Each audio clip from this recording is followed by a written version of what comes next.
नमस्कार। आज हामी नेपोलियन हिलको त्यो एकदमै चर्चित किताब सोच र धनी बन्नुहोस् बारे आएको एउटा समीक्षालाई अलिक गहिरिएर हेर्दैछौँ। यो किताब त खै 1937मै छापिएको होइन, तर आजसम्म पनि यति धेरै चर्चामा छ किन होला? त्यो समीक्षाले के भन्छ त्यसमै डुबुल्की मारौँ न। एकदमै।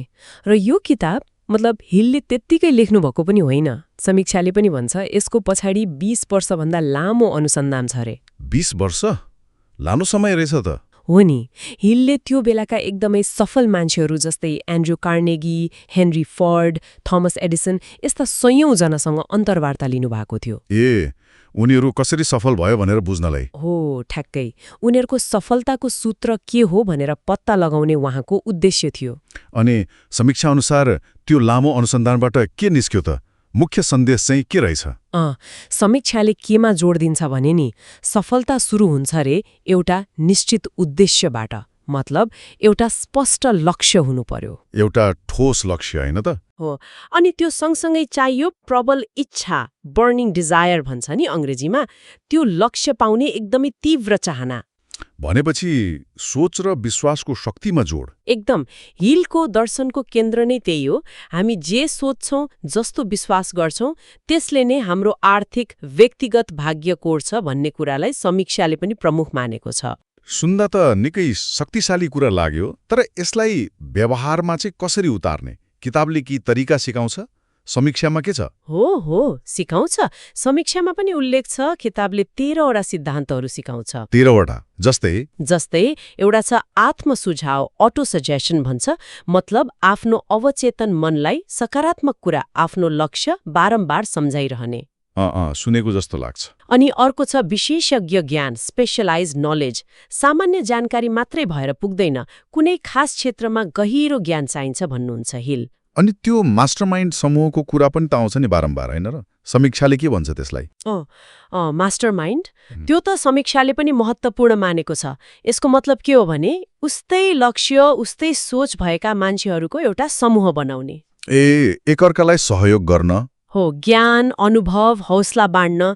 यसले चाहिँ एक र एक मिलेर दुई होइन कि त्योभन्दा धेरै ठूलो शक्ति सृजना हुन्छ भन्ने आइडिया हो। समीक्षाले यी सिद्धान्तहरूलाई सफलताको बाटो देखाउने आधार मानेको हो। भनेपछि समीक्षा अनुसार यो किताबका राम्रा पक्षहरू, सबल पक्षहरू चाहिँ यी नै भए। अरू पनि छन्। समीक्षाले के भन्छ भने पहिलो त यसले आत्मविश्वास बढाउन र लक्ष्य तोक्न एकदमै राम्रो प्रेरणा दिन्छ। त्यो त पक्कै होला। दोस्रो, यसले त्यो मानसिक अनुशासन र सकारात्मक सोच कति महत्त्वपूर्ण छ भन्ने कुरामा जोड दिन्छ, जुनसुकै क्षेत्रमा काम लाग्छ। एकदम।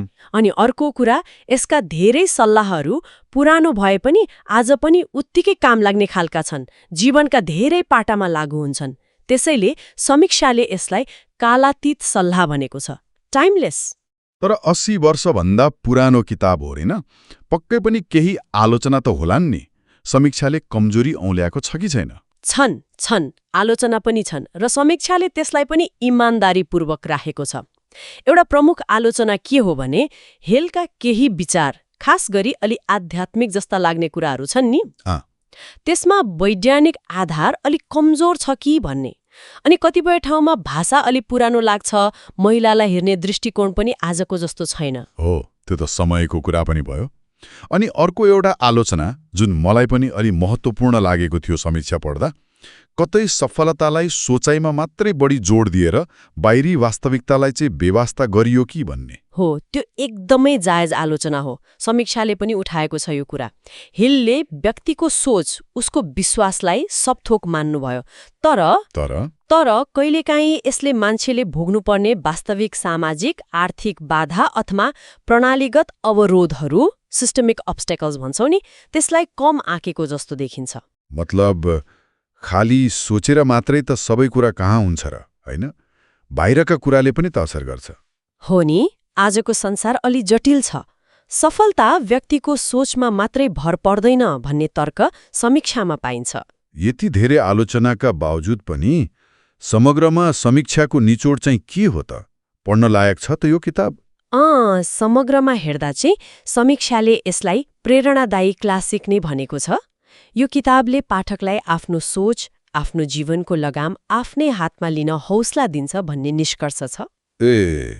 केही कुराहरू समयसँगै पुराना भए पनि त्यो स्पष्ट लक्ष्य, निरन्तरको प्रयास, अटुट विश्वास जस्ता मूल सन्देशहरू आज पनि उस्तै सान्दर्भिक छन्।